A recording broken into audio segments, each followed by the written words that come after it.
La maison sentait le vieux bois et les promesses oubliées. Cole Devereux se tenait au milieu du salon, où chaque objet lui rappelait son père. Le fauteuil usé près de la cheminée, la pipe sur la table, le fusil au-dessus du chambranle de la porte. 3 jours plus tôt, il avait enterré le vieil homme sur la colline derrière Willow Springs, aux côtés de sa mère. Désormais, cette maison lui appartenait, mais Cole ne savait pas quoi en faire. Il s'approcha de la bibliothèque, où, sur l'étagère supérieure, reposait la Bible familiale, un volume épais, à la couverture de cuir craquelé. Son père n'avait jamais été un homme religieux, mais il gardait ce livre comme une relique. Cole le retira de l'étagère. Sentant son poids dans ses mains, la reliure s'était tiède sous la lumière du soleil qui filtrait par la fenêtre. Il s'assit sur le bord du fauteuil et ouvrit la Bible. Sur la première page figuraient des inscriptions. Naissance, décès, mariage. Son propre nom avait été écrit de la main de sa mère. Cole Étienne Devereux, 12 avril 1867. En dessous, la mort de sa mère, datée de la même année, même année. Cole passa un doigt sur l'encre pâlie et sentit ce vide familier dans sa poitrine. Il tourna les pages sans lire les mots. Le livre de Job, les psaumes, l'Évangile selon Matthieu. Soudain, quelque chose bruissa entre les pages. Cole s'immobilisa. Une feuille de papier pliée en 4 tomba du livre, jaunie, aux bords irréguliers. Il la ramassa, la déplia et reconnut aussitôt l'écriture. De petites lettres soignées. Des mots écrits avec une encre qui, avec le temps, était devenue brune. Cotentin. Cole lut la lettre 2 fois, puis une 3e. Ses mains tremblaient. Il serra le papier si fort qu'il faillit se déchirer, mais relâcha ses doigts juste à temps. Les mots dansaient devant ses yeux, et il n'arrivait pas à croire qu'il tenait cela entre ses mains. Eleanor Grayson, Ellie. Combien d'années s'étaient écoulées? 8, 9. Cole avait perdu le compte du temps passé sur les routes, d'une ville à l'autre, d'un travail au suivant. Il avait convoyé du bétail, gardé des diligences, chassé des loups pour des primes. Il avait tout fait pour ne pas penser à elle. Mais chaque fois qu'il fermait les yeux, il voyait son visage, ses yeux bruns qui le regardaient avec douleur et incompréhension lors de leur dernière nuit. Il se leva et s'approcha de la fenêtre. De l'autre côté de la vitre, on voyait la rue principale de Willow Springs, une petite ville tranquille nichée entre les collines et la rivière. Ici, rien ne changeait. La même église au clocher blanc, le même saloon au coin de la rue, les mêmes trottoirs en bois sur lesquels il avait couru, enfant. Et quelque part, dans l'une de ces maisons, elle vivait. Cole ignorait si Ellie était encore en vie. Il ne savait pas si elle s'était mariée, si elle avait quitté la ville. Après son départ, il n'avait jamais cherché à avoir de ses nouvelles. Cela faisait partie de sa punition. Ne pas savoir, ne pas voir, ne pas entendre. Mais maintenant, la lettre était entre ses mains, et chaque mot le brûlait plus vivement qu'un fer rouge. « Tu as décidé pour moi. » Elle avait raison, il avait pris la décision seul, sans lui demander son avis. Cette nuit-là, 9 ans plus tôt, il lui avait dit qu'il partait, qu'il n'avait aucun avenir dans cette ville, qu'il ne pouvait rien lui offrir d'autre que la misère et les déceptions. Le père de Cole était encore en vie à l'époque, mais un abîme s'était creusé entre eux. Le vieil homme voulait que son fils reste, reprenne la ferme, devienne ce que Cole ne pouvait ni ne voulait être. Et Ellie, elle était la fille du propriétaire de la scierie, une jeune femme de bonne famille. Cole se souvenait du regard que son père posait sur lui, un regard plein de mépris et de suspicion. Il n'était qu'un cow-boy, le fils d'un fermier qui peinait à joindre les 2 bouts. Il n'avait rien à lui offrir, rien, sauf un amour qui lui semblait insuffisant. Alors, il était parti. Il pensait agir noblement, la libérer d'une vie de privation. Il l'imaginait épouser quelqu'un de respectable, un homme capable de lui offrir confort et stabilité. Mais la lettre disait autre chose. Cole plia le papier et le glissa dans la poche de sa chemise. Son cœur battait lourdement, comme un marteau de forgeron. Il devait sortir, prendre l'air, se vider la tête. Il enfila sa veste de cuir usée et sortit sur le porche. Le soir tombait doucement sur Willow Springs. L'air était frais, avec une odeur de rivière et des premières gelées d'automne. Cole descendit les marches et se dirigea vers le centre-ville. Ses bottes résonnaient sur les planches du trottoir. Quelques personnes lui firent un signe de tête en guise de salut. On se souvenait de lui ici, bien qu'il se soit absenté de longues années. Il arriva au saloon, la Pépite d'Or, et poussa la porte. À l'intérieur, une odeur de tabac, de whisky et de vieille sueur flottait dans l'air. Derrière le comptoir se tenait George McIntyre, un barman aux favoris grisonnants et au regard lourd. « Cole Devereaux !» dit George en versant du whisky dans un verre. « Je pensais que tu partirais juste après l'enterrement. »« C'est ce que je pensais aussi, » répondit Cole en s'asseyant sur un tabouret haut. Il prit le verre et but une gorgée. Le whisky lui brûla la gorge, mais c'était une douleur bienvenue, qui le distrayait de celle qui pesait sur sa poitrine. « Alors ça, la maison ?» demanda George en essuyant le comptoir avec un chiffon sale. « Je trie les affaires. Je décide de la suite. »« Tu restes ?» Cole secoua la tête. « Je ne sais pas. » George eut un petit rire sec et se servit un whisky. « Tu sais, ton père venait souvent ici ces dernières années. Il s'asseyait à cette même place, buvait et parlait de toi. Tu lui manquais. » Cole serra les dents. Il ne voulait pas parler de son père. Pas maintenant. « Ellie Grayson ?» dit-il en fixant son verre. « Elle est toujours en ville ?» George s'arrêta, puis hocha lentement la tête. « Ouais, ça, c'est... oui. Elle vit dans la même maison qu'avant. Son père est mort il y a 3 ans. Elle est seule maintenant. Mariée ? Non. » Cole leva les yeux vers le barman. « Pourquoi ?» George haussa les épaules. « Personne ne sait. Il y a eu des prétendants, mais elle les a tous repoussés. On dit qu'elle est devenue un peu étrange. Elle vit seule, gère les affaires de son père, l'aciérie. Elle ne laisse personne s'approcher. » Cole termina son whisky et posa le verre sur le comptoir. Il sortit une pièce et la plaça à côté. « Merci, George. Où vas-tu » Mais Cole se dirigeait déjà vers la porte. Il ne savait pas où il allait. Ses jambes le portaient d'elles-mêmes le long de la rue, devant le magasin général, devant le bureau du shérif. Il tourna dans une rue latérale où se trouvaient les maisons plus cossues. Et bientôt, il se retrouva devant la maison des Grayson.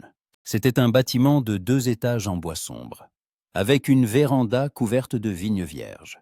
Les fenêtres étaient sombres, sauf une, au 2e étage, où une lumière était allumée. Cole s'arrêta au portail et fixa cette lumière, incapable de faire un pas de plus. Qu'allait-il lui dire? S'excuser? Lui dire qu'il avait trouvé la lettre? Qu'il avait pensé à elle pendant tout ce temps? Soudain, la fenêtre du 2e étage s'ouvrit et une silhouette féminine apparut. Cole ne pouvait pas distinguer son visage, mais son cœur s'arrêta. Ellie était là regardant en bas, et bien qu'il ne fût pas sûr qu'elle puisse le voir dans l'obscurité, il sentait son regard sur lui. Ils restèrent ainsi pendant quelques longues secondes. Puis la fenêtre se referma et la lumière s'éteignit. Cole fit demi-tour et s'éloigna. Ses mains tremblaient. Il les fourra dans ses poches et accéléra le pas. Il n'était pas prêt. Pas maintenant. Mais la lettre dans sa poche le brûlait comme une braise. Et il savait que tôt ou tard, il devrait lui faire face. Eleanor Grayson ne dormit pas de la nuit. Allongée dans son lit, elle fixait l'obscurité et écoutait le vent faire bruisser les feuilles de vigne derrière la fenêtre. Ses pensées revenaient à cet instant où elle avait ouvert la fenêtre et l'avait vue en bas. Une grande silhouette près du portail, immobile, comme un fantôme du passé. Cole Devereaux était de retour. Ellie était au courant de son retour depuis 3 jours, depuis l'enterrement de son père. Elle n'y était pas allée, incapable de s'y résoudre. À la place, elle était restée à la fenêtre de l'aciérie, regardant le cortège se diriger vers la colline derrière la ville. Elle l'avait vu de loin, ses larges épaules, ses cheveux sombres sous son chapeau, une démarche qu'elle aurait reconnue entre 1000. 9 ans, 9 longues années qu'elle ne l'avait pas vu. Et maintenant, il se tenait devant sa maison, la nuit, comme s'il en avait le droit. Élie se leva, enfila une robe de chambre en laine et descendit à la cuisine. Le jour se levait, mais le ciel était couvert de nuages gris qui annonçaient la pluie. Elle alluma le poêle, posa la cafetière dessus et s'assit à la table, serrant une tasse entre ses mains. La maison était trop silencieuse. Depuis la mort de son père, ce silence était devenu son compagnon permanent. Élie s'y était habitué, l'avait même apprécié. Le silence ne posait pas de questions, n'exigeait pas d'explications, ne décevait pas. Mais aujourd'hui, le silence était oppressant. Elle pensait à la lettre. Cette lettre qu'elle avait écrite 9 ans plus tôt. Elle se souvenait de chaque mot, de chaque lettre. Elle se souvenait d'être assise à cette même table, en larmes, couchant sur le papier tout ce qu'elle n'avait pas pu lui dire en face. Elle l'avait écrite dans un accès de désespoir, et puis, elle n'avait pas su quoi en faire. L'envoyer. Mais où? Cole était parti sans laisser d'adresse. La brûler, mais sa main s'y refusait. Alors, elle avait fait ce qui lui semblait juste. Elle avait glissé la lettre dans la Bible de son père à lui. Le vieux Devro venait parfois en ville, et un jour Élie l'avait trouvé à l'église, assis au dernier rang. Elle s'était approchée, ils avaient parlé, maladroitement, mais humainement. Et quand il était sorti, elle avait discrètement glissé la lettre entre les pages de sa Bible. Elle ne savait pas si Cole la trouverait un jour. Peut-être que le vieil homme jetterait le livre. Peut-être que la lettre pourrirait avec le papier. Mais Élie voulait croire que, si le destin le décidait, Cole lirait ces mots. Et maintenant, il était là, devant sa maison. L'avait-il donc trouvé? Élie termina son café et monta s'habiller. Elle choisit une simple robe grise en laine épaisse, chaude et pratique. Le temps s'annonçait froid. Elle tressa ses cheveux en une natte qu'elle fixa sur sa nuque. Pas de bijoux, pas de détails superflus. C'est ainsi qu'elle s'habillait depuis des années. Sobrement, fonctionnellement, sans la moindre trace de coquetterie. La Syrie attendait. Le travail ne se faisait pas tout seul, et Élie avait appris depuis longtemps à ne compter que sur elle-même. Elle prit un lourd châle, le jeta sur ses épaules et sortit de la maison. Le matin l'accueillit d'un froid humide. Les feuilles crissaient sous ses pieds. L'automne était arrivé tôt à Willow Springs cette année, colorant les arbres d'or et de pourpre. Élie marchait dans la rue principale, le dos droit, sans regarder de côté. Elle sentait les regards sur elle, comme toujours. Les gens ici aimaient les commérages, surtout à son sujet. « Côte au sang de trois semaines », chuchotait-il dans son dos. « Côte 104, côte 105, qu'il parle. » Élie avait cessé d'y prêter attention depuis longtemps. La scierie se trouvait à la périphérie de la ville, près de la rivière. L'odeur du bois fraîchement coupé et de la résine l'accueillit avant même qu'elle n'arrive. Les ouvriers avaient déjà commencé. On entendait le crissement d'une scie, le bruit des haches, des voix rudes. Élie passa le portail et se dirigea vers le bureau, une petite construction en bois où étaient rangés les papiers, les factures et les contrats. « Bonjour, Miss Grayson », la salua Tom Harris, son contremaître. C'était un homme d'une 50aine d'années, aux mains calleuses et au visage buriné par les années passées au grand air. « Bonjour, Tom. Comment avance la commande pour Jenkins? Presque terminée. On finira ce soir. Mais il y a un problème avec les planches pour l'église, le bois est noueux. Il va falloir en prendre d'autres. » Élie hocha la tête. « Prenez dans le stock près de l'entrepôt sud. Et dites à Billy de faire plus attention avec la scie. Hier, il a failli se couper un doigt. » Tom sourit. « Je lui dirai, mais il ne m'écoute pas. Alors, je lui dirai moi-même. » Élie entra dans le bureau et s'assit à sa table, couverte de papier. Elle prit une plume, la trempa dans l'encrier et commença à examiner les factures. Des chiffres, des noms, des sommes. C'était son monde maintenant. Ordonné, prévisible, sûr. Environ 1 heure plus tard, la porte du bureau s'ouvrit. Élie leva les yeux et le vit. Cole se tenait sur le seuil, son chapeau à la main. Il portait une chemise sombre et un gilet de cuir. Son jean était poussiéreux, ses bottes usées. Un revolver était accroché à sa ceinture. Son visage avait changé. Il était devenu plus dur, plus anguleux. Des rides au coin des yeux, une cicatrice au-dessus du sourcil, une barbe de quelques jours. Mais ses yeux étaient les mêmes, gris comme un ciel d'orage. Ellie se figea. La plume s'immobilisa au-dessus du papier. Son cœur se mit à battre si fort qu'elle craignit qu'il ne l'entende. « Ellie, dit-il doucement. Elle posa lentement sa plume et se redressa sur sa chaise. Son visage resta calme, bien qu'à l'intérieur, tout soit en tumulte. Cole. Ils se regardèrent pendant quelques longues secondes. Le silence entre eux était lourd, rempli de mots non dits. « Je peux entrer » demanda-t-il. Ellie voulut dire non. Elle voulut lui demander de partir et de ne plus jamais revenir. Mais au lieu de cela, elle hocha la tête. Cole entra et referma la porte derrière lui. Il s'arrêta au milieu du bureau, ne sachant que faire de ses mains. Finalement, il resta là, tenant son chapeau devant lui, comme un écolier devant son instituteur. « J'ai appris que tu travaillais ici, » commença-t-il. « Je voulais te parler. » « De quoi ?» La voix d'Ellie sortit plus égale qu'elle ne l'aurait cru. Cole prit une profonde inspiration. « J'ai trouvé ta lettre dans la Bible de mon père. » Ellie sentit le sang quitter son visage. Alors, il l'avait vraiment trouvée. Elle ne répondit rien, se contentant de le regarder, attendant la suite. « Je l'ai lu hier, » poursuivit Cole.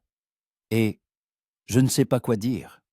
Je ne savais pas que tu ressentais ça, je pensais... » « Tu pensais que j'avais tourné la page, » termina Ellie à sa place. « Tu pensais que j'avais épousé quelqu'un d'autre et que je t'avais oublié. » Cole hocha la tête. « Oui. » Ellie se leva de sa chaise. Elle s'approcha de la fenêtre, lui tournant le dos pour qu'il ne voie pas son visage. « Tu avais raison sur une chose, » dit-elle. « Tu as décidé pour moi. Tu as décidé que tu savais ce qui était le mieux pour moi, sans même me demander mon avis. Je sais. Et je le regrette. »« Tu regrettes ?» Ellie se retourna et une flamme s'alluma dans ses yeux. « Tu regrettes ? Cole, tu es parti et tu n'es pas revenu pendant 9 ans. 9 ans. Sais-tu ce que c'était ? Attendre ? Espérer qu'un jour tu réapparaîtrais simplement pour dire que tout cela était une erreur ?» Sa voix tremblait, mais elle ne pleurait pas. Ses larmes s'étaient taries depuis longtemps. Cole fit un pas vers elle. « Je ne pouvais pas revenir. J'étais un lâche. J'avais peur que tu me détestes. » « Et je t'ai détesté, » dit Ellie. « Puis j'ai simplement essayé de continuer à vivre. » Cole baissa les yeux. « Tu ne t'es pas marié. »« Non. » »« Pourquoi ?» Ellie eut un sourire amer. « Parce qu'aucun d'eux n'était toi. » Ces mots se restèrent en suspens entre eux. Cole leva les yeux, et Ellie y vit une douleur, la même que celle qu'elle ressentait. « Ellie » commença-t-il, mais elle leva une main pour l'arrêter. « Ne dis rien. Pas la peine de t'excuser ou de t'expliquer. C'était il y a longtemps. Nous avons tous les deux changé. Moi, je n'ai pas changé, en ce qui te concerne. » Ellie se détourna de nouveau. Elle avait du mal à respirer. Elle serra les poings pour ne pas trembler. « Pourquoi es-tu venu, Cole ? Pourquoi es-tu là ? Parce que je devais te voir. Parce que je ne peux pas simplement repartir sans te dire la vérité. » « Quelle vérité ?» Cole s'approcha. Il n'y avait plus que quelques pas entre eux. « Je n'ai jamais cessé de penser à toi. Il ne s'est pas passé un jour sans que je me souvienne de ton visage. J'ai essayé d'oublier, de me convaincre que j'avais fait le bon choix. Mais chaque fois que je fermais les yeux, je te voyais. J'entendais ta voix. Et je comprenais que j'avais commis la plus grande erreur de ma vie. » Ellie ferma les yeux. Elle voulait crier, le frapper, le chasser. Mais en même temps, elle voulait le serrer dans ses bras, se blottir contre sa poitrine et oublier tout ce qui s'était passé entre eux. « Tu ne peux pas simplement revenir et t'attendre à ce que tout soit comme avant, » dit-elle doucement. « Je ne m'y attends pas. Je veux juste une chance de réparer ce que j'ai détruit. » Ellie ouvrit les yeux et le regarda. Dans son regard, il y avait la sincérité dont elle se souvenait, la même sincérité qui l'avait fait tomber amoureuse de lui autrefois. « Je ne sais pas si je peux te donner cette chance, » répondit-elle. « Je ne sais pas s'il reste autre chose en moi que de la douleur. » Cole hocha la tête. « Je comprends, mais j'attendrai, aussi longtemps qu'il le faudra. » Il se tourna vers la porte, mais Ellie l'arrêta. « Cole. » Il se retourna. « Reste en ville, » dit-elle. « Ne pars pas tout de suite. J'ai besoin de temps pour réfléchir. » Le visage de Cole s'illumina d'espoir. « Je resterai. » Il sortit, refermant la porte derrière lui. Ellie resta près de la fenêtre, le regardant traverser la cour de la scierie, monter à cheval et s'éloigner. Ses mains tremblaient toujours. Elle retourna à son bureau et s'assit, laissant tomber sa tête dans ses mains. Les souvenirs affluèrent. Leur première rencontre à la foire, quand elle avait 16 ans et lui 19. Comment il lui avait appris à tirer à la carabine en dehors de la ville. Comment qu'il s'était assis au bord de la rivière et avait nommé parler d'un avenir qui semblait si brillant et possible. Comment il l'avait embrassée pour la première fois sous le vieux sol qui avait donné son nom à la ville. Et puis, cette dernière nuit. Il était venu chez elle, alors que son père dormait. Ils étaient sur le porche, et il lui avait dit qu'il partait. Elle lui avait demandé pourquoi, l'avait supplié de rester, mais il était resté inflexible. « Je ne peux pas te donner ce que tu mérites, » répétait-il. Et elle avait crié qu'elle n'avait besoin de rien d'autre que de lui. Mais il n'avait pas écouté. Il était simplement parti, la laissant seule dans l'obscurité. Ellie se passa une main sur le visage. Elle ne savait pas quoi faire. Une partie d'elle voulait lui pardonner, lui donner une chance. Mais une autre partie, celle qui avait appris à vivre sans lui, celle qui avait bâti des murs autour de son cœur pour ne plus jamais souffrir, résistait. Elle se leva et sortit du bureau. Les ouvriers la remarquèrent et lui firent un signe de tête, mais personne ne posa de questions. Ellie se dirigea vers la rivière, où les troncs attendaient en d'être traités. L'Ohio coulait calmement, reflétant le ciel gris. Elle s'assit sur l'un des troncs et regarda au loin. Cole Devro était de retour, et sa vie, si ordonnée et prévisible, était de nouveau bouleversée. Cole retournait à cheval vers la maison de son père, mais ses pensées étaient avec elle. Il voyait à quel point elle avait changé. Elle était devenue plus forte, plus dure, mais ses yeux portaient toujours la même douleur qu'il y a 9 ans. C'était lui qui lui avait infligé cette douleur. Et maintenant, il ne savait pas comment la guérir. Quand il arriva à la maison, le soleil perçait déjà à travers les nuages.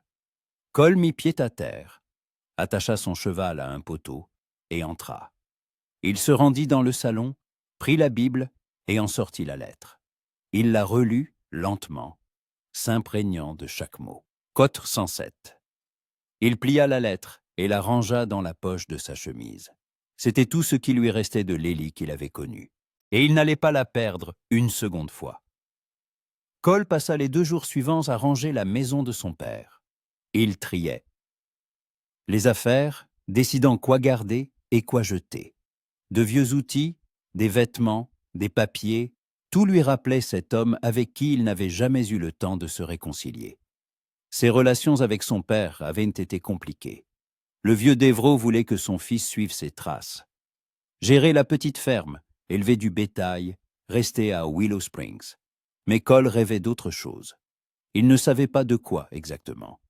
Seulement que la vie de fermier n'était pas pour lui. Cette incertitude s'était transformée en un conflit qui n'avait jamais été résolu. Et quand Cole était parti, un mur de silence s'était érigé entre eux. Un mur qu'aucun des deux n'avait osé briser. Maintenant, le vieil homme n'était plus là, et Cole restait avec le poids de la culpabilité et des mots non dits. Le 3e jour commença par de la pluie. Cole fut réveillé par le bruit des gouttes tambourinant sur le toit. Il se leva, se lava le visage à l'eau froide d'une bassine et s'habilla. Il devait se rendre en ville pour acheter des provisions, des clous pour réparer le porche, peut-être une nouvelle corde pour le puits. Il enfila un long manteau en toile cirée, mit son chapeau et sortit sous la pluie. Son cheval renacla de mécontentement tandis qu'il le sellait, mais Cole lui tapota l'encolure pour le calmer. « Patience, ma vieille, ce ne sera pas long. » La route menant à la ville était boueuse. Les sabots s'enfonçaient dans la gadoue. La pluie tombait sans discontinuer, transformant le monde en un voile gris. Cole avançait lentement, se demandant comment se déroulerait cette journée. Verrait-il Ellie? Voudrait-elle lui parler à nouveau? Willow Springs l'accueillit avec des rues désertes.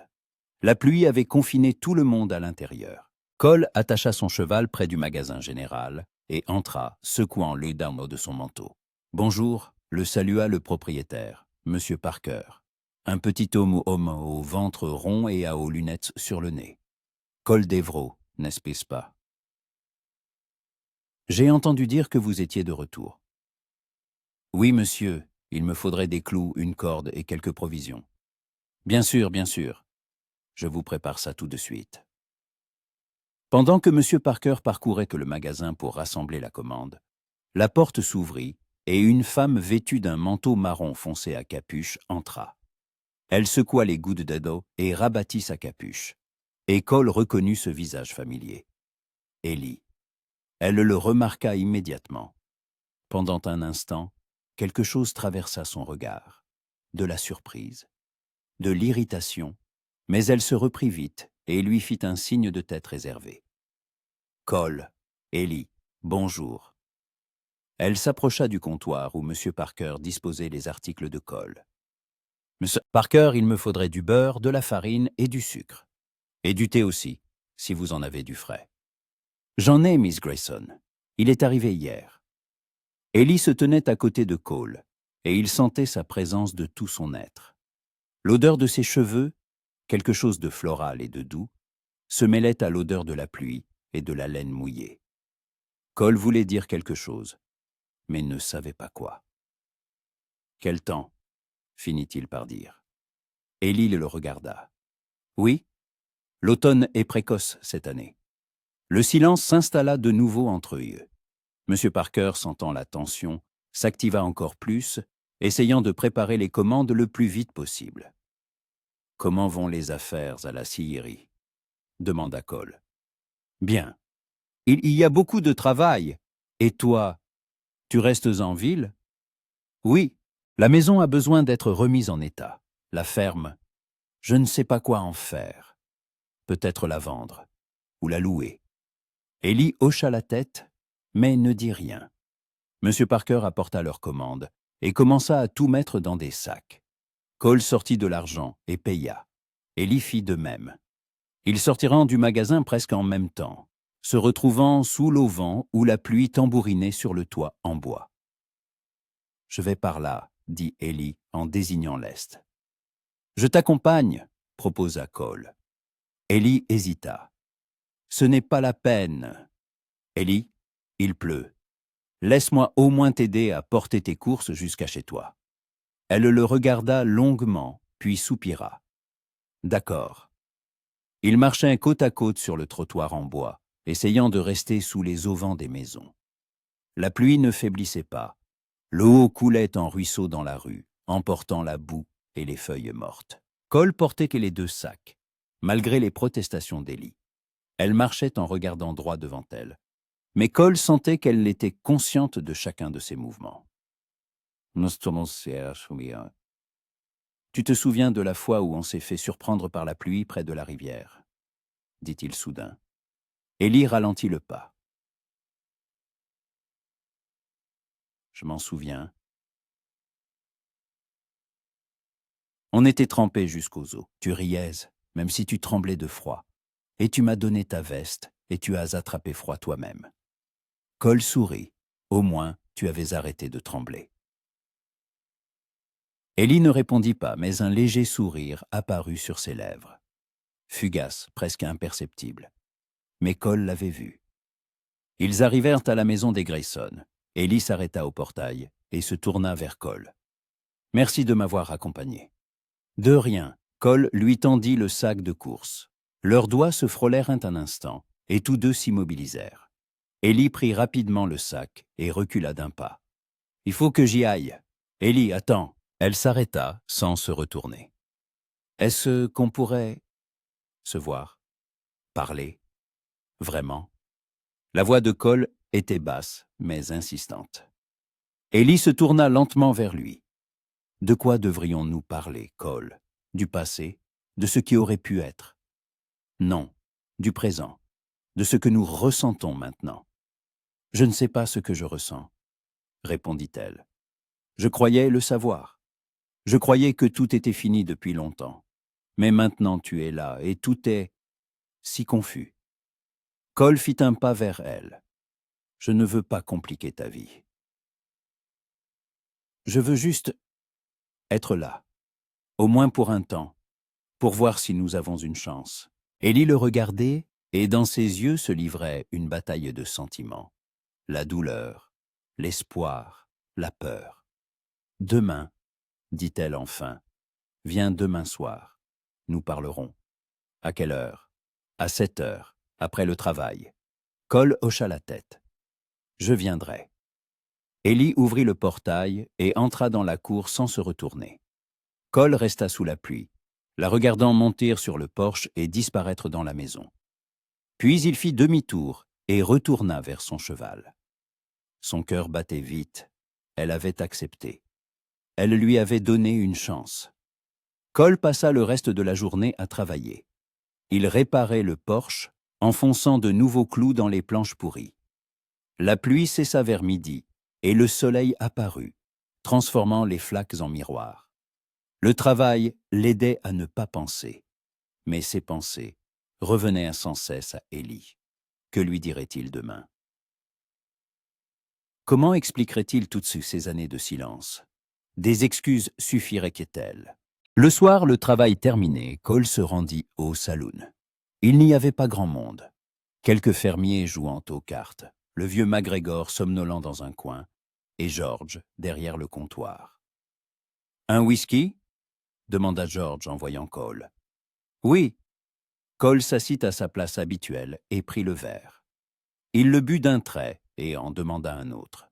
« Doucement, » dit George. « Tu ne bois pas souvent comme ça? » Journée difficile. Je t'ai assez vu marcher avec Miss Grayson sous la pluie. Toute la ville en parle déjà. Cole grimaça. Je l'ai juste aidé à porter ses courses. Je sais. Mais les gens aiment tant les ragots. Surtout à votre sujet. Qu'est-ce qu'ils disent? George haussa les épaules. Que la vieille histoire recommence. Que tu n'aurais pas dû revenir. Kelly est trop fière pour te pardonner. Peut-être qu'ils ont raison, marmonna Cole. Ou peut-être pas. Écoute, j'ai connu ton père. C'était un vieil homme têtu, mais il t'aimait. Il t'aimait. Ces dernières années, il disait souvent qu'il regrettait la façon dont les choses s'étaient passées entre vous. Cole leva la tête. Il disait ça? Oui. Il espérait que tu reviendrais. Pas pour la ferme, mais juste pour que vous vous réconciliez. Cole serra les dents. Trop tard. Trop tard pour se réconcilier avec son père. Mais peut-être pas trop tard pour Ellie. Il termina son whisky et se leva. Merci, George. Pourquoi? Pour ton honnêteté. Cole sortit du saloon dans la fraîcheur du soir. Les étoiles y étaient déjà apparues dans le ciel, brillantes et froides. Il rentra chez lui, se coucha, mais ne parvint pas à dormir. Les pensées tourbillonnaient dans sa tête, ne lui laissant aucun repos. Demain. Tout se déciderait demain. Ellie non plus ne dormait pas. Assise près de la fenêtre de sa chambre, elle regardait les étoiles. La pluie avait lavé la poussière des rues, et l'air était frais, presque froid. Elle se serra dans ses bras pour se réchauffer, mais le froid venait de l'intérieur. Elle avait invité Cole pour le lendemain. Pourquoi? Pour écouter ses justifications? Pour rouvrir de vieilles blessures? Ou pour se donner une chance de vivre ce dont elle avait rêvé toutes ces années? Ellie se leva et se dirigea vers la commode. Elle ouvrit le tiroir du haut et en sortit une petite boîte. À l'intérieur se trouvait une bague, simple, en argent, avec une pierre minuscule. Cole la lui avait offerte quelques jours avant de partir. Il avait dit que c'était une promesse, qu'un jour il reviendrait et lui passerait une vraie bague au doigt. Mais il n'était pas revenu. Et la bague était restée dans cette boîte, lui rappelant ses rêves brisés. Ellie referma la boîte et la rangea. Elle se recoucha, ferma les yeux et essaya de dormir. Mais le sommeil ne venait pas. À la place, les souvenirs affluèrent, vifs, douloureux, vivants. Elle se souvenait de leur danse à la foire, de la façon dont il lui tenait la main, dont il la regardait comme si elle était la seule au monde. Elle se souvenait de la façon dont il lui avait appris à tirer, expliquant patiemment comment tenir la carabine, comment viser. Elle se souvenait de leur baiser sous le vieux sol, à la fois ardent et tendre. Et elle se souvenait de la douleur, quand il lui avait dit qu'il partait. Une douleur qui ne s'était pas estompée en 9 ans, mais qui s'était seulement émoussée, se transformant en une plaie sourde et lancinante. Maintenant, il était de retour. Et Ellie ne savait pas si elle était prête à risquer à nouveau son cœur. Le lendemain s'étira, interminable. Cole essaya de s'occuper en travaillant, mais ses mains agissaient mécaniquement, et ses pensées étaient ailleurs. Il changea de chemise plusieurs fois, essayant de trouver la bonne, puis se maudit pour cette sottise. À 7 heures du soir, il était déjà devant la maison des Grayson. Le ciel s'était teinté de pourpre et d'or. Le coucher de soleil était particulièrement beau après la pluie de la veille. Cole monta sur le porche et frappa. La porte s'ouvrit presque aussitôt. Ellie se tenait sur le seuil, vêtue d'une simple robe verte à manches longues. Elle avait détaché ses cheveux, qui tombaient en vagues sur ses épaules. Cole avait oublié à quel point elle était belle, les cheveux lâchés. « Entre », dit-elle doucement. Cole entra dans la maison. Il y faisait chaud et une odeur de pain frais flottait dans l'air. Ellie le conduisit au salon, où un feu brûlait dans la cheminée et où une théière et 2 tasses étaient posées sur la table. « Assieds-toi », proposa-t-elle en désignant le canapé. Cole s'assit et Ellie s'installa dans un fauteuil en face de lui. Une distance à la fois physique et émotionnelle les séparait. « J'ai préparé du thé », dit Ellie en versant le liquide chaud dans les tasses. « J'espère que tu l'aimes, Tolan, toujours avec du miel. »« Oui, » répondit Cole, surpris qu'elle s'en souvienne. « Merci. » Ils burent leur thé en silence. Puis Ellie posa sa tasse et le regarda. « Alors, de quoi voulais-tu parler ?» Cole prit une profonde inspiration. « Je veux t'expliquer. Pas me justifier, mais simplement expliquer pourquoi je suis parti. Pourquoi je ne suis pas revenu. Je t'écoute. » Cole rassembla ses pensées. « Quand je suis parti, j'étais convaincu de faire ce qu'il fallait. Ton père ne voulait pas que nous soyons ensemble. Il me l'avait dit clairement. Je n'étais pas assez bien pour toi. J'étais le fils d'un pauvre fermier, sans éducation, sans avenir. Et toi, tu étais la fille d'un homme respecté. Tu avais un avenir. » « Un avenir que je n'avais pas choisi, » l'interrompit Ellie. « Je sais. Maintenant, je comprends que j'aurais dû te le demander, que j'aurais dû te laisser le droit de décider. Mais à l'époque, je pensais que tu méritais plus que ce que je pouvais t'offrir. Je suis parti parce que je t'aimais, parce que je ne voulais pas que tu souffres à cause de moi. » Ellie ferma les yeux. « Mais j'ai souffert. Tu ne comprends pas. Ton départ m'a fait plus de mal que n'importe quelle privation. Je le comprends maintenant. J'ai été un idiot. J'ai passé 9 ans à errer d'un endroit à l'autre, à travailler dans des ranchs étrangers, à garder des caravanes. Je pensais que le temps guérirait la blessure, mais il n'a fait que la creuser. Et quand j'ai trouvé ta lettre, j'ai compris que j'avais commis une erreur impardonnable. » Ellie ouvrit les yeux et des larmes y brillaient. « Qu'attends-tu de moi, Cole? Le pardon? Une seconde chance?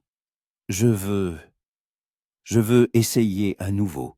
Je veux savoir qui tu es devenu pendant toutes ces années. Je veux être à tes côtés, si tu me le permets. » Ellie se leva et s'approcha de la cheminée. Elle resta là, à regarder le feu, Et Cole vit à quel point ses épaules étaient tendues. J'ai changé, Cole. Je ne suis plus la jeune fille naïve qui croyait aux contes de fées. J'ai appris à vivre seule. J'ai appris à ne dépendre de personne. J'ai construit ma vie sans toi. Je sais. Et je ne te demande pas de la détruire pour moi. Je te demande juste de me laisser une chance d'en faire partie. Ellie se tourna vers lui. Et si je n'arrive pas à te pardonner? Si la douleur est plus forte? Cole se leva et s'approcha d'elle. Alors je l'accepterai. Mais au moins, essaie. Pour ce qui a existé entre nous. Pour ce qui aurait pu être. Ils étaient très proches. Cole voyait chaque détail de son visage. Le petit grain de beauté sur sa pommette, ses longs cils, les lèvres qu'il avait autrefois embrassées. « J'ai peur, » murmura Ellie. « J'ai peur de te faire confiance à nouveau. Je sais, moi aussi j'ai peur. Peur de ne pas pouvoir réparer ce que j'ai brisé. » Ellie tendit la main et toucha sa joue. Ses doigts s'étaient un chaud. « Reste en ville, dit-elle. On se verra. » Lentement, sans promesse, juste pour voir ce que ça donne. Cole couvrit sa main de la sienne. « Merci, Ellie. Je ne te décevrai pas. Je te le promets. » Elle eut un faible sourire. « Ne fais pas de promesses que tu ne pourras pas tenir. Celle-ci, je la tiendrai. » Ils restèrent ainsi quelques instants. Puis Ellie recula. « Il faut que tu partes. » Il se fait tard. Cole hocha la tête. Il comprenait. Elle avait besoin de temps. Le temps de digérer tout ce qu'il avait dit. Le temps de décider si elle y était prête à prendre le risque. « À demain ?» demanda-t-il. « À demain. » Cole sortit de la maison dans la nuit. Les étoiles brillaient et l'air était empli de l'odeur de l'automne. Il rentra chez lui le cœur léger. Ce n'était pas une résolution. C'était un espoir. Et pour commencer, c'était suffisant. Les jours suivants installèrent un nouveau rythme dans la vie de Cole. Il se levait tôt, travaillait à la ferme. Il réparait les clôtures, nettoyait l'écurie, remettait en ordre la grange abandonnée depuis des années. Le travail était dur, mais il lui donnait un but et le distrayait de ses pensées incessantes sur Ellie. Le soir, il venait la voir. Pas tous les jours, c'est elle qui avait fixé cette règle. Un jour sur deux, avait-elle dit, pour ne pas précipiter les choses. Cole acceptait toutes les conditions. Leurs rencontres étaient un calme, presque timide. Ils s'asseyaient dans le salon, buvaient du thé ou du café, parlaient de choses simples. Ellie racontait l'aciérie, les ouvriers, les commandes et les difficultés de gérer une entreprise. Cole écoutait, étonné de voir à quel point elle était devenue forte et sûre d'elle. Ce n'était plus la jeune fille qu'il avait quittée 9 ans plus tôt. C'était une femme qui avait traversé la douleur et en était sortie endurcie. Il lui parlait de ses errances, son travail dans un ranch au Texas, la garde de mine d'or dans le Colorado, la fois où il avait failli mourir d'une morsure de serpent à sonnette. Ellie écoutait attentivement, posant parfois des questions, mais ne demandant jamais l'essentiel. Pourquoi n'était-il pas revenu plus tôt? Elle semblait comprendre que cette question n'avait pas de réponse qui puisse les satisfaire. Une distance subsistait entre eux, physique et émotionnelle. Ils ne se touchaient pas, ne se tenaient pas trop près. Cole comprenait qu'Ellie se protégeait, et il respectait cela. Il devait regagner sa confiance, pas à pas. Une semaine après leur première conversation, Ellie lui fit une proposition inattendue. « Demain, c'est dimanche, » dit-elle en lui servant du café. « Il n'y aura pas de travail à l'aciérie. » Je me disais, peut-être qu'on pourrait aller à la rivière, là où on allait avant. Cole leva la tête, surpris. « Tu es sûr? »« Non, » répondit honnêtement Ellie. « Mais je pense qu'il faut y retourner, revoir cet endroit. Peut-être que ça aidera, je ne sais pas, à comprendre quelque chose. » Cole hocha la tête. « D'accord. À quelle heure? » ?»« Après le déjeuner, vers 3 heures. Je préparerai à manger, on fera un pique-nique. » Comme au bon vieux temps, Ellie eut un faible sourire. Oui, comme au bon vieux temps. Cole dormit à peine cette nuit-là. Allongé dans le noir, il pensait au lendemain, la rivière, leur endroit. Tant de souvenirs y étaient attachés, à la fois bons et douloureux. C'est là qu'il l'avait embrassée pour la première fois. C'est là qu'ils avaient fait des projets d'avenir. Un avenir qui n'était jamais arrivé. Le dimanche matin se leva, clair et limpide. Le ciel était haut et pur, l'air frais et vivifiant. Cole sella son cheval et se rendit en ville. Il arriva chez les Grayson à 3 heures précises. Ellie l'attendait déjà sur le porche. Elle portait une jupe bordeaux et un chemisier blanc brodé au col. Ses cheveux étaient tressés en une natte qui reposait sur son épaule. Elle tenait à la main un panier en osier recouvert d'un tissu à carreaux. « Prête » demanda-t-elle. « Prêt. » Cole mit pied à terre et l'aida à monter sur le cheval. Ellie s'assit en Amazone, et Cole monta derrière elle, prenant les rênes. La proximité de son corps fit battre son cœur plus vite. Il sentait la chaleur de son dos, l'odeur de ses cheveux, quelque chose de lavande et de sucré. Ils chevauchèrent en silence. La route passait devant des fermes et des champs où l'herbe d'automne bruissait sous le vent.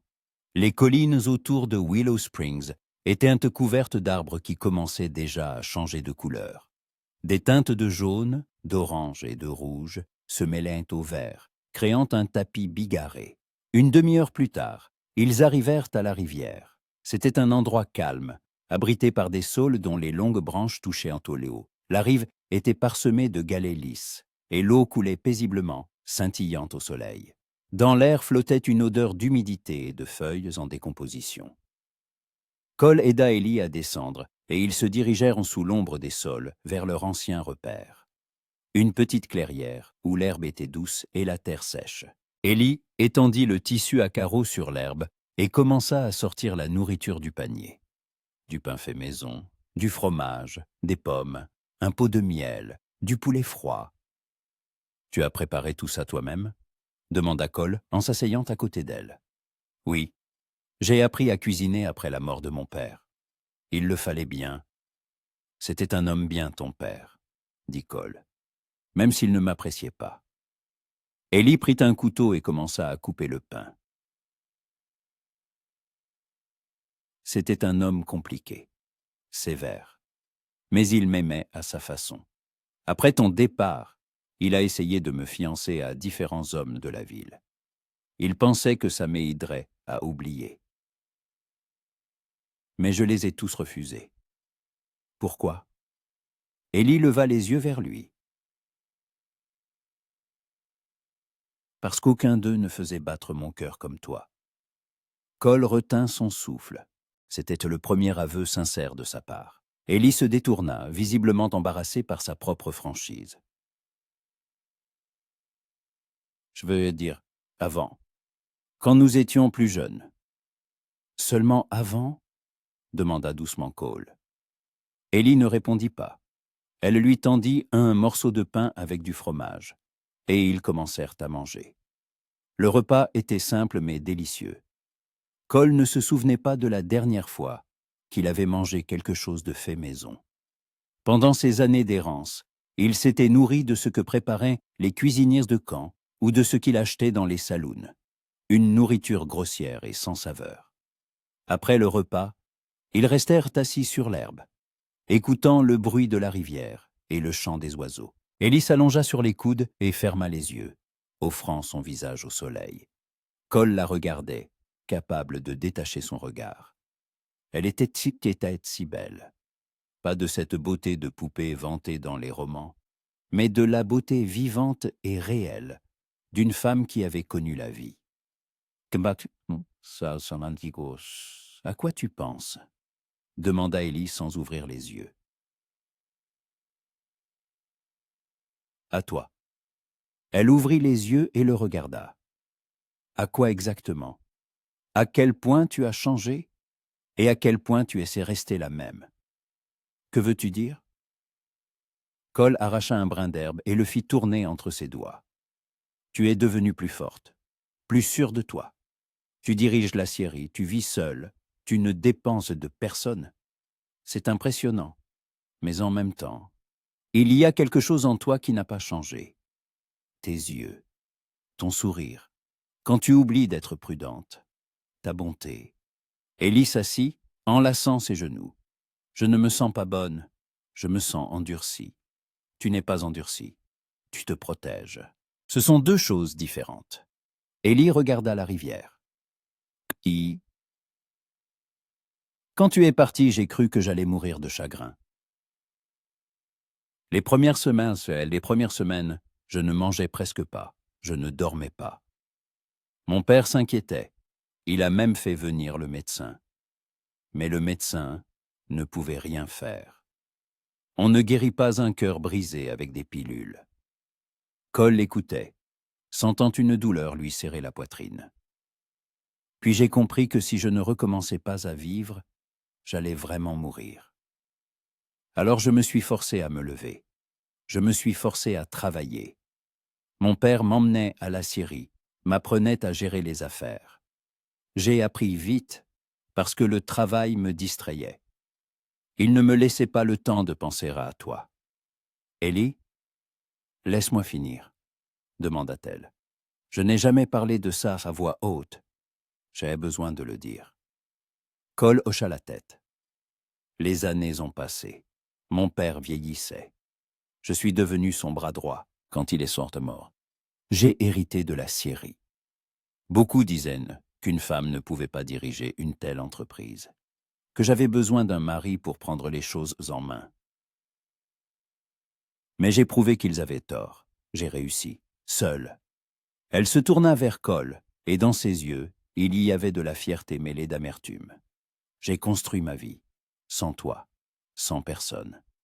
Et je pensais que cela me suffisait, que je n'avais plus besoin d'amour ou de proximité, que je pouvais être heureuse seule. Mais ensuite tu es revenu, et j'ai compris que je me mentais à moi-même. Je ne suis pas heureuse. Je suis juste en vie.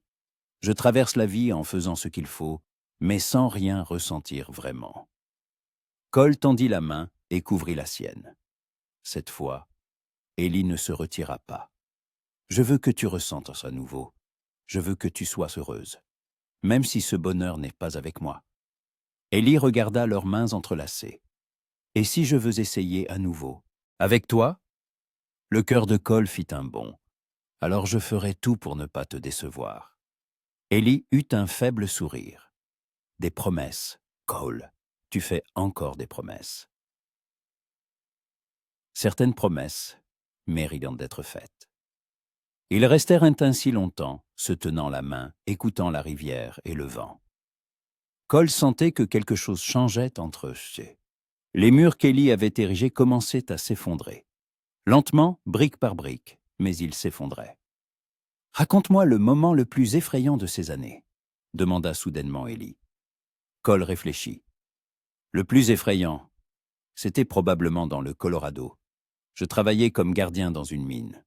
Une nuit, des bandits nous ont attaqués. Ils étaient une dizaine, et nous n'étions que 4. Une fusillade a éclaté. J'ai reçu une balle dans l'épaule. Ellie tressaillit. « Où ça ?» Cole montra son épaule gauche. « Là. » La balle a traversé mais a touché l'os. On m'a emmené chez un médecin dans la ville la plus proche. Je suis resté 3 semaines, avec de la fièvre.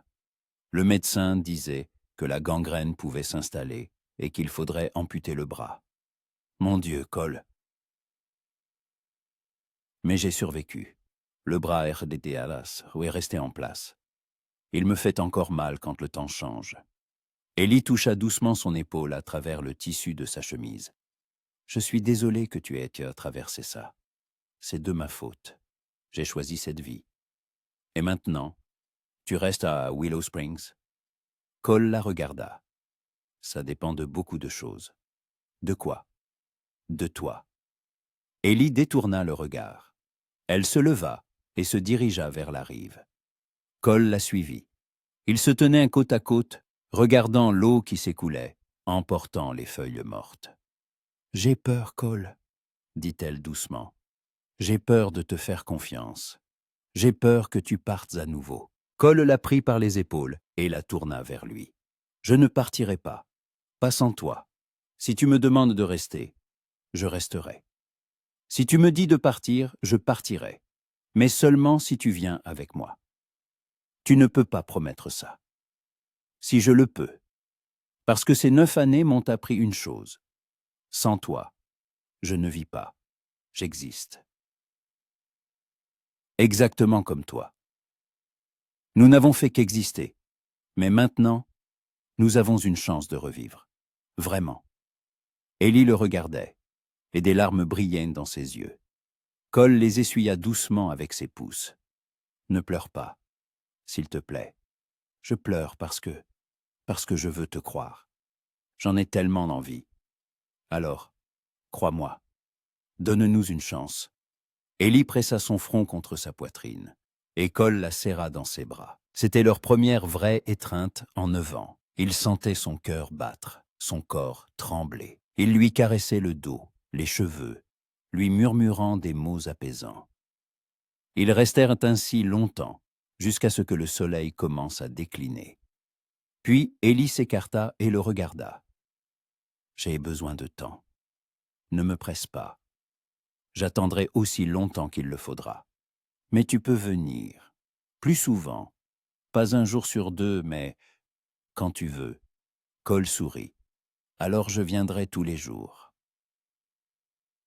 Ellie sourit aussi, et c'était le premier vrai sourire qu'il voyait depuis son retour. Ils rentrèrent en ville au crépuscule. Cole raccompagna Ellie jusqu'à sa maison, l'aida à descendre de cheval.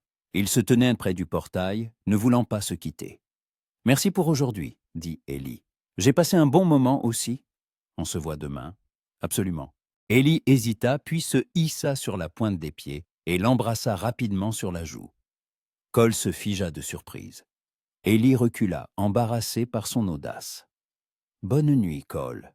Bonne nuit, Ellie. » Elle entra dans la maison, et Cole resta près du portail, la main sur la joue qu'elle venait d'embrasser. Son cœur chantait. C'était un petit pas, mais pour eux, il était immense.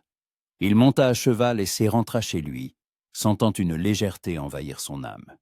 Pour la première fois depuis des années, il ressentait de l'espoir. Un espoir réel et vivant.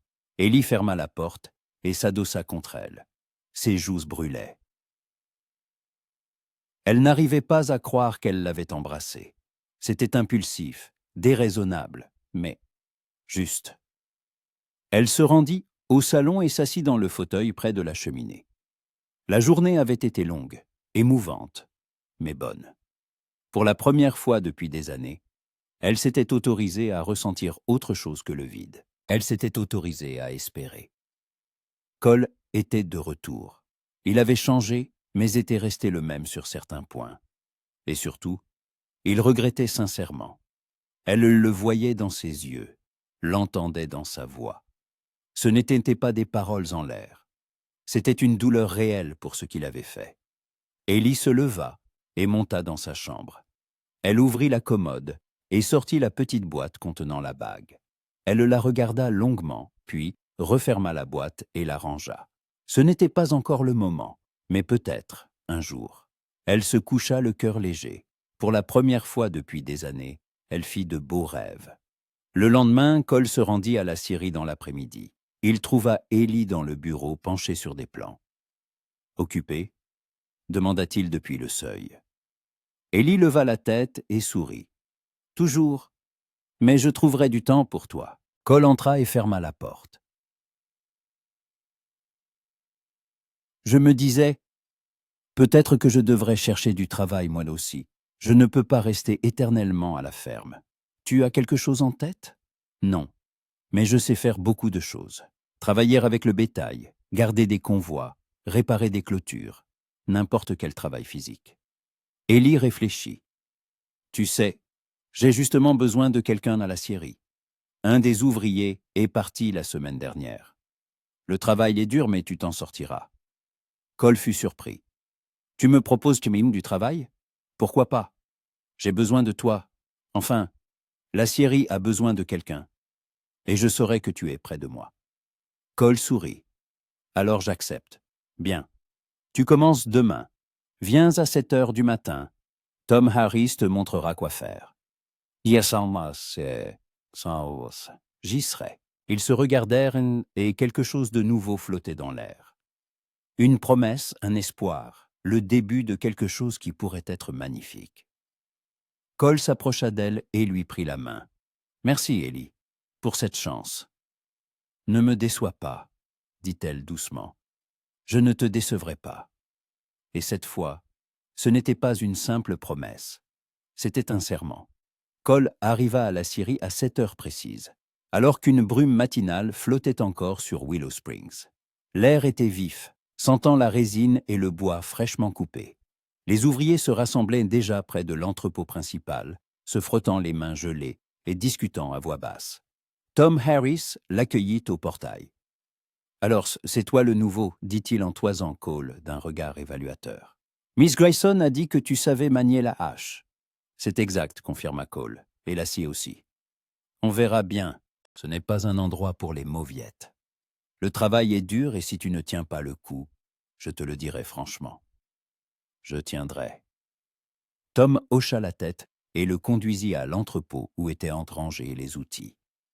Cole reçut une hache, une scie et des gants de cuir. Tom lui expliqua la tâche du jour. Il fallait débiter en planches de taille spécifiques les troncs livrés la veille. Un travail qui exigeait force et précision. Cole se mit à l'ouvrage. Les premières heures furent consacrées à un travail intense. Ses muscles, peu habitués à ce type d'effort, s'engourdirent rapidement, mais il ne se plaignit pas. Les autres ouvriers le regardèrent avec curiosité, chuchotant entre eux. Cole savait qu'ils parlaient de lui. Le cow-boy qui avait abandonné la fille du propriétaire de la scierie et qui revenait maintenant travailler sous ses ordres. Une histoire digne des ragots de la ville. Vers midi, Tom vint inspecter son travail. Il examina attentivement les planches sciées, en mesura quelques-unes, puis eut un grognement satisfait. « Pas mal, on voit que tu as la main sûre. » « Continue comme ça. » C'était le plus grand compliment que l'on pouvait attendre de Tom, et Cole en ressentit une certaine satisfaction. Il ne voulait pas décevoir Ellie, ni donner aux gens une raison de dire qu'elle avait commis une erreur en l'embauchant. À la pause déjeuner, les ouvriers se réunirent sous un auvent où de longues tables étaient installées. Cole sortit son baluchon, du pain, un morceau de viande séchée, une pomme, et s'assit à l'écart. Certains hommes lui firent un signe de tête, d'autres l'ignorèrent simplement. L'un d'eux, un jeune aux cheveux roux nommé Jack, s'assit à côté de lui. « Tu es Cole Devereaux, c'est ça ?» demanda-t-il. « Oui. J'ai entendu parler de toi. On dit que tu étais avec Miss Grayson avant. »« C'est vrai !» Cole mâcha lentement un morceau de pain avant de répondre. C'était il y a longtemps. « Mais tu es revenu. Ça veut dire qu'il y a quelque chose entre vous. » Cole le regarda. « Ça nous regarde. » Jack leva les mains dans un geste d'apaisement. « Hé, je ne veux pas me mêler de ce qui ne me regarde pas, juste par curiosité. Miss Grayson est une femme bien, sévère, mais juste. Beaucoup ici la respectent. Je la respecte aussi. Alors c'est bon. Sache juste que si tu lui fais du mal, les gars d'ici ne laisseront pas passer ça. Elle a beaucoup fait pour nous. Quand son père est Sportenor, tout le monde pensait que la scierie allait fermer.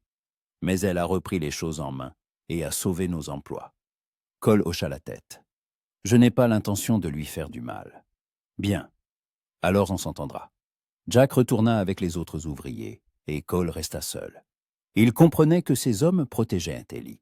Elle était leur employeur, mais aussi celle qui leur avait apporté la stabilité en des temps difficiles. Il ne pouvait pas leur en vouloir. Après le déjeuner, le travail reprit. Cole travailla d'arrache-pied, et à la fin de la journée, sa chemise était trempée de sueur malgré l'air froid. Il avait mal aux bras, le dos en compote, mais il ressentait une fatigue agréable, celle d'un travail honnête.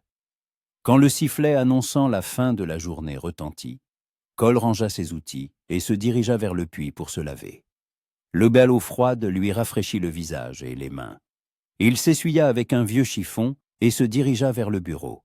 Ellie était assise à sa table, examinant des papiers. Elle leva la tête quand il entra et sourit.